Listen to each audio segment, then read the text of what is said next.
नमस्कार, मैं दीपक शर्मा और मेरे YouTube मंच पर आपका स्वागत। दोस्तों, 2014 में मोदी जी बड़ौदा से चलकर बनारस यूं ही नहीं पहुंचे थे। एक गुजरात के नेता ने बनारस को अपना घर इसलिए बनाया था क्योंकि जो यूपी जीतेगा वही देश जीतेगा। और आज इसी यूपी में 80 सीट वाले यूपी में मायावती ने, या यूं कहूं मायावती की एक बात ने खलबली मचा दी है। अब जो मायावती, जो बहन जी अब तक चुप थी, ना इधर थी ना उधर थी, आज पहली बार उन्होंने कैमरे पर कहा कि अगर जरूरत पड़ी तो देश हित के लिए, नेशनल इंटरेस्ट के लिए, देश हित के लिए, धर्मनिरपेक्षता के लिए, संविधान के लिए वो किसी के साथ भी जा सकती, अगर जरूरत पड़ी तो किसी के साथ भी जा सकती। और उनका इशारा सीधे सीधे ये है कि आचार संहिता लगने के बाद, कोड ऑफ कंडक्ट लगने के बाद मायावती का हाथी इंडिया अलायंस की बारात में शामिल हो सकता है। भविष्य में देश व जनहित में कब किसको किसी की भी जरूरत पड़ जाए, ये कुछ भी कहा नहीं जा सकता है। अब दोस्तों, अगर मायावती इंडिया अलायंस में आखिरी वक्त पर शामिल हो जाती हैं, सोनिया गांधी की बात मान लेती हैं, नीतीश कुमार उनके करीबी हैं, उनकी बात मान लेती हैं, और एक रेपो बनता है इंडिया अलायंस के साथ, और अखिलेश जो भतीजे हैं वो भी बुआ के आगे थोड़ा सा झुकते हैं, फ्लेक्सिबल होते हैं। अगर बसपा, कांग्रेस और समाजवादी पार्टी प्लस और नीतीश कुमार और आरएलडी के जयंत चौधरी, ये सब इकट्ठे एक छतरी के नीचे उत्तर प्रदेश में आते हैं, तो एक बात बिल्कुल तय है कि 2024 की राह फिर मोदी जी और शाह साहब के लिए आसान नहीं है। अब सच ये है कि मायावती ने आज जो स्टैंड लिया, या उन्होंने आज जो इशारा किया और कैमरे पर जो खुलकर बोली, एक बात तय है कि उत्तर प्रदेश का गेम, उत्तर प्रदेश के सियासत का खेल पूरी तरह फंस गया है। और ऐसा लगता है कि विपक्ष, समूचा विपक्ष, उसकी मजबूरी है एक छतरी के नीचे आना, क्योंकि किसी के पास कोई विकल्प नहीं है, कोई और रास्ता नहीं है, सबको एक साथ ही आना पड़ेगा। और इस कारण को आपको समझना बहुत जरूरी है कि सब क्यों एक साथ आएंगे, what is the reason behind that. Akhilesh Yadav की ही बात कर लेते हैं। अखिलेश यादव इस वक्त इंडिया अलायंस में हैं। उनका मन हो या मन ना हो, बेमन से हो वो इंडिया अलायंस में, लेकिन मजबूरी यह है कि इंडिया अलायंस अखिलेश यादव छोड़ नहीं सकते हैं, क्योंकि अगर अखिलेश यादव इंडिया अलायंस छोड़ते हैं तो इस नाजुक मोड़ पर, जहां मोदी और शाह को सबसे बड़ी टक्कर देनी है, वहां मुसलमान फिर नाराज हो जाएगा, और मुसलमान को एक मैसेज जाएगा कि कहीं ना कहीं अखिलेश यादव या राम गोपाल यादव बीजेपी के प्रेशर में कहीं ना कहीं सीट शेयरिंग को लेकर झगड़ा कर रहे हैं, या मायावती को लेकर कुछ ऑब्जेक्शन कर रहे हैं। यानी कुल मिलाकर अगर अखिलेश यादव इंडिया अलायंस से बाहर निकलते हैं तो हाल वही होगा जो तेलंगाना में केसीआर का हो गया। केसीआर ने जैसे ही अपने को डाइल्यूट किया मोदी और शाह को लेकर, उनकी राजनीति खत्म हो गई, और जो आदमी ख्वाब देख रहा था प्रधानमंत्री का, आज वो मुख्यमंत्री भी नहीं है। तो जो हाल केसीआर का हुआ है वो अखिलेश यादव का हो सकता है। इसलिए अखिलेश यादव गलती नहीं करेंगे, उनके पास कोई ऑप्शन ही नहीं है, वो इंडिया अलायंस में ही रहेंगे, उनको रहना ही है।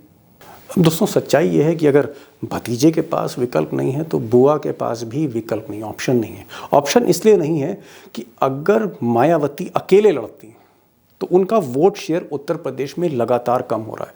कहाँ वो 19% पे थी, कभी फिर 18% पे थी, फिर आज की तारीख में वो 12-13% पर आ गई। ये जो वोट शेयर स्लिप हो रहा है उसकी वजह ये कि अमित शाह जैसे लोग और मोदी जैसे नेता उनके वोट छीन रहे हैं, सेंध लगा रहे हैं, तो वोट शेयर कम हो रहा है और मायावती की ताकत भी कम हो रही है, सीटें भी कम हो रही हैं। 2019 में जब वो अखिलेश यादव के साथ लड़ी थी चुनाव साझे में, तब उनके पास लोकसभा की 10 सीटें थी, 10 सीट्स इन लोकसभा, 10 सीटें जब भतीजे का साथ लिया। और जब अकेले लड़ी विधानसभा में 1 सीट मिली, डब्बा गोल हो गया। तो कहां विधानसभा, 403 की विधानसभा में 1 सीट, और 80 सीटों वाले उत्तर प्रदेश में लोकसभा में 10 सीट। ये ताकत है गठजोड़ की, गठबंधन की। तो मायावती अगर अकेले लड़ती हैं तो फिर ये जो 13% का जो वोट बैंक है और कम हो सकता है, क्योंकि इस पर नज़र अमित शाह की है।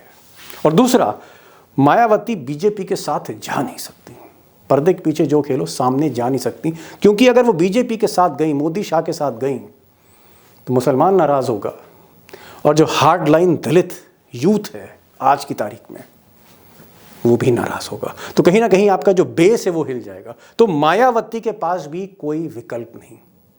अब दोस्तों, मायावती ने जैसे आज कैमरे पर इशारा किया और जो वो बोलती हैं कहीं ना कहीं उसके मतलब होते हैं कि वो ज़रूरत पड़ने में कदम उठा सकती हैं, किसी के साथ जा सकती हैं। इशारा इंडिया अलायंस की तरफ है, क्योंकि धर्मनिरपेक्षता की बात कर रही हैं और भी बहुत सी बातें कर रही हैं वो। मायावती अगर, जैसा कि वो कह रही हैं, कांग्रेस के साथ जाती हैं, समाजवादी पार्टी के साथ जाती हैं, तो इसको लेकर आप कहेंगे कि साहब मोदी और शाह की नींद क्यों उड़ी है? नींद उड़ने का कारण है, और ये कारण कोई हवा में नहीं है, ये कारण सीधे सीधे आंकड़ों के आधार पर है। अगर आप आंकड़े देखेंगे कि अगर मायावती जाती हैं तो फिर वोट शेयर जो यूपी का है उसका जो समीकरण है, उसका इक्वेशन कैसे बनता है, तो मुझे लगता है आपको भी ये बात समझ में आएगी कि मोदी और शाह परेशान क्यों हैं आज मायावती के बयान के बाद। अब अगर आप 2022 जो लास्ट इलेक्शन था, लास्ट इलेक्शन 2022 का असेंबली का था, मैं 2019 का नहीं ले रहा हूँ, मैं 2022 के आंकड़े ले रहा हूँ, जो लेटेस्ट आंकड़े 2 साल पहले के। इसमें अगर आप वोट शेयर देखें तो समाजवादी पार्टी का जो वोट शेयर था वो 2022 में 36% था, और क्योंकि अब इंडिया अलायंस में कांग्रेस आ गई है तो कांग्रेस का जो वोट शेयर था वो 2.33% था, 2.5% से कम।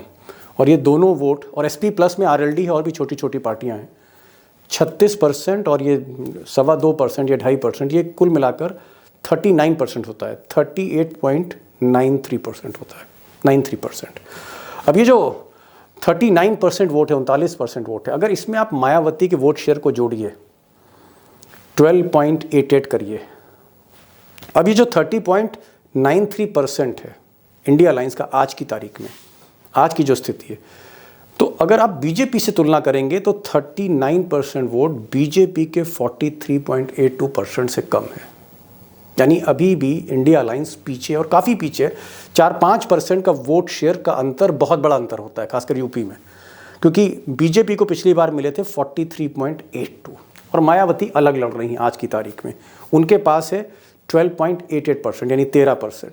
लेकिन यही 13% मायावती का अगर वो इंडिया अलायंस में जुड़ता है, समाजवादी पार्टी प्लस और कांग्रेस में, तो ये जो वोट शेयर है ये तकरीबन 52% हो जाता है, 52%। और ये वोट शेयर कहीं ना कहीं बीजेपी के वोट शेयर को और कम करेगा, क्योंकि जो दलित का एक बहुत बड़ा चंक, अति पिछड़ों का एक बहुत बड़ा चंक बीजेपी से अलायंस की तरफ आएगा। तो सीधे सीधे नुकसान है in terms of vote share. और अगर आपका वोट शेयर कम हो रहा है और इतनी तेजी से कम हो रहा है, इतना अंतर है उसमें 7-8-9% का, तो फिर सीटें कम होना लाजमी है। और यही चिंता सता रही है मोदी और शाह को कि अब मायावती को अलग कैसे कर रहे हैं। और मायावती हैं, वो कह रही हैं कि ज़रूरत पड़ने पर जनहित में हम किसी का भी साथ दे सकते हैं, और इशारा सोनिया गांधी इंडिया अलायंस की तरफ है। अब दोस्तों, अमित शाह और मोदी जी के पास अभी भी वक्त है मायावती पे प्रेशर डालने का, क्योंकि आचार संहिता लगने के बाद, कोड ऑफ कंडक्ट लगने के बाद ही ये खेल होगा। और कोड ऑफ कंडक्ट आप समझ सकते हैं, जनवरी 22 को राम मंदिर का उद्घाटन है, उसके बाद 26 तारीख को गणतंत्र दिवस है। तो आप मान के चलिए कि बजट सेशन के आसपास आचार संहिता लग सकती है। यानी मायावती के पास अभी 1.5-2 महीने का वक्त है, और ये वक्त अमित शाह के पास भी है कि किस तरह से रोका जाए, हाथी को कैसे रोके कि वो कहीं इंडिया अलायंस की बारात में शामिल ना हो जाए आखिरी वक्त पर। ये सबसे बड़ा संकट है, और एक सीरियस संकट है, क्योंकि 80 सीट से, मैंने पहले भी आपसे कहा था कि जो यूपी जीता वो देश जीता, जो यूपी हारा वो देश हारा। क्या होगा आगे, व्हाट्स नेक्स्ट, आगे की तस्वीर कैसे बनेगी मायावती के इस पैतरे के बाद?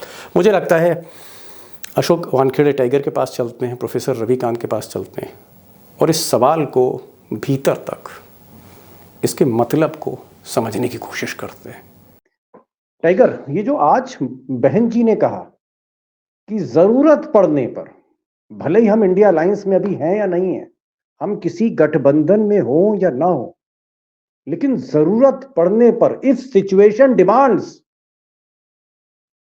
तो कुछ भी हो सकता है देश की जनहित के लिए, कुछ भी हो सकता है। किसी को किसी की जरूरत पड़ सकती है। इसका मतलब क्या टाइगर? सीधा पहला सवाल, स्ट्रेट क्वेश्चन। इंडिया गठबंधन की बैठक हुई, जी उससे जो चर्चा बाहर आई उसमें ये आया, चाचा है जी। अखिलेश जी के, राम गोपाल जी, हम्म। उन्होंने इंडिया गठबंधन में ये कहा कि उत्तर प्रदेश में जब हम आपके साथ हैं तो बाकी लोगों से बैकडोर से बात क्यों हो रही है। जी ये बात करने का औचित्य नहीं था। बागडोर से बात कर ली, ये किसने कहा?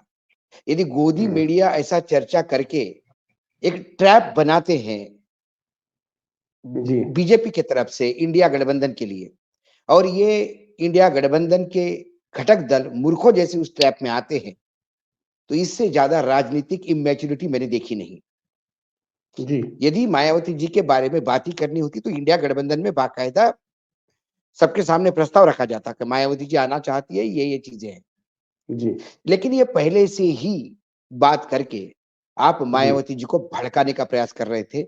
लेकिन मुझे लगता है कि मायावती जी ने बहुत मैच्योर पॉलिटिशियन की क्वालिटी दिखाते हुए ये कहा कि कोई भी किसी से परहेज जरूरत ना पड़ने रखे, पर। जरूरत पड़ने पर इस नहीं तो राजनीति में को टाइगर, किसको मैं यही गधे तो को भी जानना चाह बाप रहा बनाना हूँ। पड़ता है, ये सबने मैं देखा। मैं यही तो जानना चाह रहा हूँ कि इसका तो मतलब क्या है, इसका मतलब क्या है? मायावती जी ने बता दिया, मेरे घर के दरवाजे खुले हैं, आत्मसम्मान के साथ आइए, आत्मसम्मान दीजिए, आत्मसम्मान पाइए। आत्मसम्मान दीजिए। मायावती जी के पास बीजेपी भी आत्मसम्मान से जा सकती है, लेकिन बीजेपी जाएगी नहीं, जी क्योंकि बीजेपी किसी के साथ कुछ शेयर करना नहीं चाहती उत्तर प्रदेश में। जी। नहीं, आज जनहित की यदि बात उत्तर करें। प्रदेश जनहित की बात ऐसी होगी, सपोज कल घमासान मच गया और मायावती जी के पास 5-6, मतलब ये आफ्टर इलेक्शन के रिजल्ट के भी नतीजे बताता हूँ। यदि मायावती जी के पास 5-6 सीट भी आ गई लोकसभा की, और यदि इंडिया गठबंधन को शॉर्टेज पड़ गया, तो जनहित में वो इंडिया गठबंधन के साथ भी जा सकती है। जनहित में जा जैसे सकती है। जनहित में बीजेपी पीडीपी के साथ जाती है, जैसे जनहित में BJP national Ajit interest. Pawar को गोद में बिठा के लगती है, ऐसी जी जनहित में कई राजनीतिक दल कई काम करते हैं। जी जी। एक नहीं नाथ टाइगर, शिंदे मैं भी ये जो महाराष्ट्र का भला करने के लिए ही बीजेपी के साथ गए। चाचा भतीजा है, चाचा भतीजा राम गोपाल और अखिलेश, ये जो चाचा भतीजा है, चाचा भतीजा के जो रिश्ता है, बड़ा मुझे हमेशा शंका से भरा रहता है भारत की राजनीति में। चाहे वो चिराग पासवान के चाचा हों और चाहे वो पवार साहब का भतीजा हो, जहां ये चाचा भतीजा मिले तो समझ लीजिए कोई कांड होने वाला है। उस पर मैं आऊंगा, चाचा भतीजे पे आऊंगा, मैं आऊंगा, अकबर और बैरम खान पे भी आऊंगा। लेकिन मैं जाना चाह रहा था जरा प्रोफेसर रविकांत जी के पास। प्रोफेसर साहब, ये जो मायावती ने कहा है कि दरवाजे खुले हैं जनहित में, हम किसी को अगर जरूरत पड़ेगी तो हम पीछे नहीं रहेंगे, एक नंबर। 2 नंबर, उन्होंने कहा कि हम धर्मनिरपेक्ष पार्टी है। नंबर 3, उन्होंने कहा मंदिर का समर्थन जरूर करते हैं, मंदिर बने, मस्जिद बने, लेकिन मंदिर पर घिनौनी राजनीति ना हो। घिनौनी वर्ड इस्तेमाल किया। ये जो मायावती जो मैसेज दे रही हैं, ये मैसेज किसको है? इंडिया अलायंस को है कि भैया हाथी तैयार है, हाथी आगे बढ़ेगा, हाथी बारात के आगे आगे चलेगा तुम्हारी, लेकिन अभी नहीं, अभी नहीं, आचार संहिता लगने के बाद। ये मैसेज क्या है रविकांत साहब? ये बीजेपी के लिए चेतावनी है और इंडिया अलायंस के लिए सीधा संदेश है कि हम तैयार हैं, लेकिन सम्मान से कोई खिलवाड़ नहीं, कि आप बगैर हमारी उपस्थिति के वहां बात करें कि साहब आप बैकडोर से क्यों बात कर रहे हैं। और बहुत दुरुस्त बात उन्होंने की। इसमें कई चीजें छिपी हुई हैं। जैसे जब उन्होंने कहा कि हम धर्मनिरपेक्षता में विश्वास करते हैं और हमें मंदिर बनने पर न कोई ऐतराज है, न मस्जिद बनने पर कोई ऐतराज है। मतलब शब्दों का अगर चयन देखिए मायावती जी का, तो अद्भुत होता है। एक संदेश इसमें ये भी है अपने समाज के लिए, जो समाज उनके साथ खड़ा रहा है, देवी की तरह उनको पूजता है, वो समाज इस समय बड़े भ्रम में है कि बहन जी करना क्या चाहती है, कर क्या रही है। दानिश अली को आपने बाहर किया और किसी मुद्दे पर नहीं खड़ी होती है, तो वो ये कह रही है कि समय आने पर हम पीछे हटने वाले नहीं हैं। और कोई भी इतना बड़ा राजनेता इतिहास के काले अक्षरों में अपना नाम नहीं दर्ज करवाता। जी। अगर इंडिया अलायंस सामने तन करके लड़ाई लड़ रहा है और कहीं 2-4 सीटों की कमी पड़ गई, मायावती नहीं थी, मायावती ने गद्दारी की। उस समय जब देश में दलितों पर उत्पीड़न हो रहा था, अपमान हो रहा था, तो इतिहास उनको माफ नहीं करेगा। एक ये भी जी। कशमकश उसमें दिखाई दे रही थी। तीसरा वो संकेत था कि राजनीति में कोई भी न तो स्थायी दुश्मन मतलब होता है, न कोई आप दोस्त ये होता है। कहना चाह रहे हैं कि अगर दलित जो है वो पैरामाउंट इंटरेस्ट है, दलित को अगर किसी तरह से परेशान किया गया, जिस तरह से हम देख रहे हैं कि कोई पेशाब कर दे रहा है, कोई कुछ कर दे रहा है, मतलब टेकन फॉर ग्रांटेड, तब मायावती ने कहा कि मैं तब समझौता नहीं करूंगी, चाहे कोई अमित शाह आ जावे, चाहे कोई ईडी आ जाए, कुछ आ जाए, कुछ भी हो, कोई तूफान आए, दलित पर कंप्रोमाइज नहीं।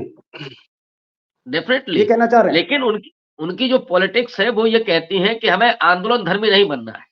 अब समझिए, जो बीएसपी कांशीराम के जरिए आंदोलन करके आई थी सत्ता में, उन्होंने सत्ता में आने के बाद नहीं, उन्होंने कहा कि आंदोलन नहीं बल्कि सत्ता के लिए हमें राजनीति करनी है। अब इस समय चूंकि चुनाव है, माने सत्ता के लिए वो चुनाव होने जा रहा है, तो उस समय अब वो ये मैसेज दे रही कि नहीं, इस समय हम जी, पीछे नहीं हटेंगे। पीछे तो नहीं ये हटेंगे। सीधा जी। मैसेज है कि अगर ऐसा वक्त है कि जी। जहां पे हम इस सत्ता को उखाड़ फेंकने में सक्षम हैं, तो फिर हम साथ में आएंगे, हम फिर पीछे नहीं हटेंगे, जी। फिर हम टाइगर, गद्दारी नहीं करेंगे। जी, जी। मैं समझ गया कि मायावती के पास भी करो और मरो की स्थिति है, और ये करो और मरो, डू और डाई की बात मैं टाइगर से ही कहना चाह रहा हूँ। टाइगर, अगर हम देखें मायावती जब जब अकेले लड़ी तो ऐसे जैसे खत्म हो गई, क्योंकि उनके पास 13-14% वोट है। पिछली बार भी जो वोट था 13% था, 12.88 एग्जैक्टली। यानी इस वोट शेयर को कोई वोट शेयर साथ में चाहिए, तभी खेल होगा। मायावती अगर अकेले लड़ेंगी तो आज की तारीख में विधानसभा में सिर्फ एक विधायक है, और पिछली बार जो लोकसभा में 10 विधायक मिले थे वो भतीजे की वजह से मिले थे। अखिलेश ने चुन चुन के अच्छी मलाईदार सीटें दे दी थी मायावती को, और वहां पर बहन जी मलाई खा गई थी। तो 10 सीटें हैं। अगर वो अकेले लड़ती हैं तो लोग ऐसा कहते हैं कि मायावती 13% वोट से कुछ नहीं कर पाएंगी, बल्कि अमित शाह आधे वोट छीन के ले जाएगा उसमें से। तो क्या आपको लगता है कि वो एक पार्टनर तलाश रही हैं, एक मैसेज दिया कि भाई हम भी हैं इंडिया अलायंस में, और बीजेपी के साथ अगर वो जाएंगी तो मुसलमान भाग जाएगा? तो आपको लगता है यकीन कि ये एक बहुत ही सेटल्ड उनका एक स्टेटमेंट था, और कोड ऑफ कंडक्ट लगने के बाद जब ये ईडी सीडी सब खत्म हो जाएगी, तब मायावती जी का हाथी आगे निकलेगा? यकीनन हाथी बिल्कुल तैयार है निकलने के लिए। लेकिन एक बात मैं तैयार है। बता दूं, ये वही, हाँ बिल्कुल, ये वही उत्तर प्रदेश है दीपक भाई, जहां मायावती जी अपने बलबूते पे सरकार में आई थी। लेकिन तब का समय अलग था। 2014 के बाद इस देश के राजनीति के मायने बदल गए। इस देश की राजनीति अब ईडी, सीबीआई, इनकम टैक्स के कंधों पे बंदूक रख के की जाती है। मायावती भी उसका शिकार हुई है, ये मैं मानता हूं। मैं पिछले चुनाव का, यदि मैं माइक्रो लेवल पे एक एक सीट पे, मेरे पास पूरा डाटा है, अभी अपने पास इतना समय नहीं है। 153 सीटें यूपी में ऐसी है जो बीजेपी इसलिए जीती क्योंकि मायावती इंडिपेंडेंट लड़ी है। जी। मायावती जी की कृपा से ही 153 सीटें बीजेपी के झोली में गई। वर्तमान बीजेपी का जो टैली है उसमें से 153 यदि निकाल देंगे तो बीजेपी 100 के नीचे आती है, और उसका जी। हश्र अखिलेश से भी बुरा होता है। तो कुल जी। मिलाकर जो मायावती जी 26% तक थी, वो आज यदि 12% पे आई है या हाँ जी। 13% पे आई है, 13% तो यकीनन उनका वोट शेयर बीजेपी में चला गया। वोट शेयर ये जो बीजेपी में। आज वोट शेयर, यदि हम 2022 के हिसाब से वोट शेयर देखें, तो ये कैलकुलेशन थोड़ा बेनामी हो जाएगा। समाजवादी को 36.60% है, बीएसपी के पास 12.88% है, कांग्रेस के पास 2.25% है, और बीजेपी के पास 44% है। ये हम मान के चले। जी। लेकिन कल एसपी, बीएसपी और कांग्रेस यदि लड़ती है, तो आप ये मत सोचिए कि इनका कंबाइन 36 और 12 और 2 ये मिलके एक होगा और बीजेपी 43 या 44% पे बरकरार रहेगी। यदि ये सब कंबाइन होते हैं तो बीजेपी का वोट शेयर 43 में घट के, जी। क्योंकि बीजेपी का जो 43% वोट प्रतिशत गया है, वो मायावती का ही 10-12% जो खिसका, वो जी बीजेपी में सम्मिलित हुआ है। पूछ मैं सीधा सवाल ही पूछ लेता हूँ, क्यों हम जलेबी बनाएं, सीधे ही पूछ लेते हैं। आपको लगता है अखिलेश इतने समझदार हैं कि राम गोपाल को थोड़ा सा बता देंगे कि भैया ये डू और डाई है, करो और मरो है ना? तो क्या राम गोपाल को वो टेम कर सकते हैं? क्या राम गोपाल को खामोश कर सकते हैं और सीधे देखिए बुआ से बात हो सकती है, ऐसा कुछ है? देखिए अखिलेश भी एजेंसियों के प्रकोप से झेल रहे हैं। और यदि आपको कोई आपका चाचा रोज एक कान में बताए कि आपका नोटिस निकल रहा था, मैंने रोका, जरा आप वक्तव्य कम करो। आपका जी, नोटिस बस आपको कल बुलाने वाले थे, लेकिन मैंने रोका है ऊपर बात करके। आप जरा इसके बारे में मत बोलो। आप जरा कांग्रेस को जूते मारो, आपके और केसेस थोड़े से कम निकलेंगे। तो कई बार जी। आदमी ऐसे जगह पे ये डराने वाले लोग होते हैं। प्रोफेसर साहब, लास्ट क्वेश्चन, समय भी हो रहा है। आपको लगता है कि पर्दे के पीछे जो बातचीत हो रही है कि प्रियंका गांधी मायावती जी से बात कर रही हैं, सोनिया गांधी से कैसा रेपो है मायावती का? क्या सोनिया गांधी की बात मायावती आखिर में मानेंगी? क्या नीतीश कुमार कुछ इसमें रोल प्ले कर सकते हैं कि भैया वो अखिलेश को भी समझाएं, बहन जी को भी समझाएं, बहन जी भी चाहती हैं कि इनके साथ आ जाए, अखिलेश भी समझ जाए? क्या आपको लगता है कि मायावती, सोनिया गांधी, नीतीश कुमार इन लोगों की बात को तरजीह देंगी? क्या चीज होगी? क्या बात बनेगी? निश्चित रूप से अगर मायावती को कोई सबसे ज्यादा सम्मान देता है वरिष्ठ नेताओं में, तो वो सोनिया गांधी ही है।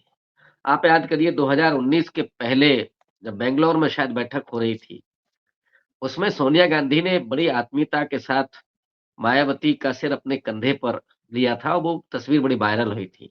गले फिर लगा अभी लिया इस था। दरमियान जब मायावती जी के फादर का देहांत हुआ तो प्रियंका गांधी उनके घर पे गई थी और नीतीश कुमार के बारे में भी कहा जाता है कि वो एक समय था जब राजनीति को छोड़ना चाहते थे।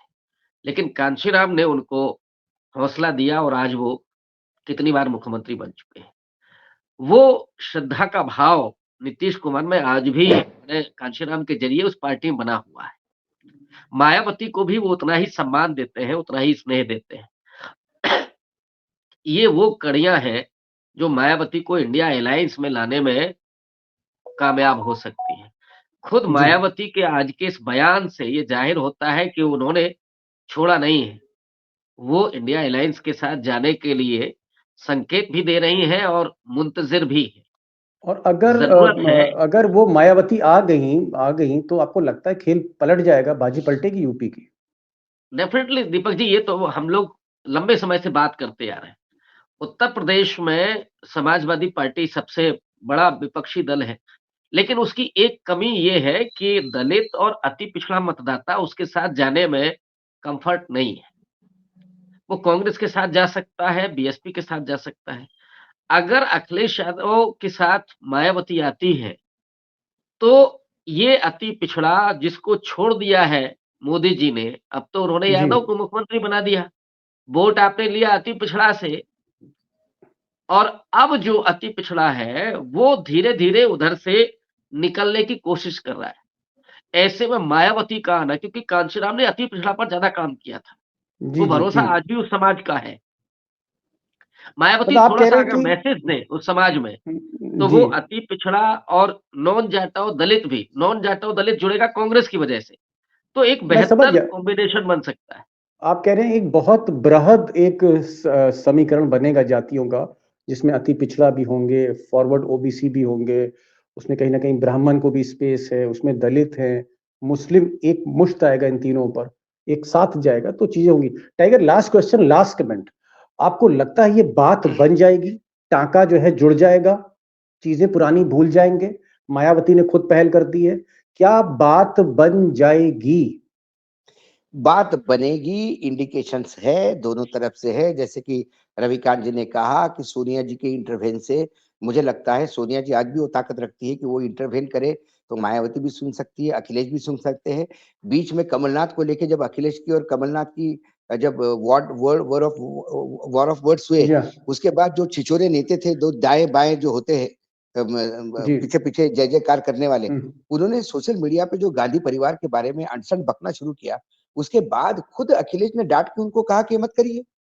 इसका मतलब कहीं न कहीं लाइन ओपन होती है। कौन नेता जी। किसके बारे में बोलता है, क्या बोलता है, उसका उसी को जवाब देना चाहिए।